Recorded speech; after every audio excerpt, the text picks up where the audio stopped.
Today we're going to talk about how to use tabs in Replo. In order to add a tab, I'm going to go to my component library, search for tabs, and drop them into the page. You can see that the default tab template comes with 3 tabs. If I go into preview mode, we can see that clicking between these tabs shows different content.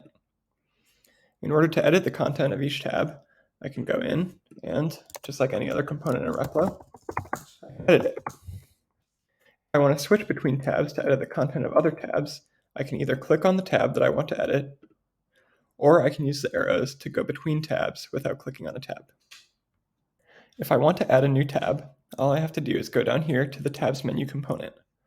I'm going to take this tab, and I'm going to duplicate it. Now I have 4 tabs, so I'm going to name this tab 4. But we don't have 4 tabs worth of content. So I have to go down to the tabs content as well, and I'll duplicate that too.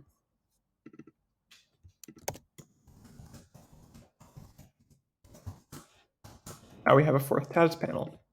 The number of tabs and the number of tab panels automatically sync up, so that now we have 1, 2, 3, and 4 tabs, each individually editable. If you want to delete a tab, it's as easy as going into the tabs menu and deleting that tab. Now we only have tab 1, 2, and 3. One other thing about tabs is that you can individually edit the styles for when the tabs are active. In order to do that, we'll select our tab, and we'll go over here from the default state to the active state.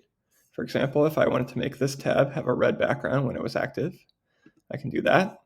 Now, when I go into preview, it will have a red background, but only in the active state.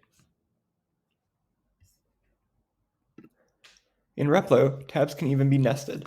For example, if I wanted to put a nested section of tabs inside tab 1, I could go in tabs, here, and now there are 2 tabs, one inside the other. But if I go to preview mode, this tabs block will only show up under the tab that it was inserted into, and each of these tabs are individually selectable as well.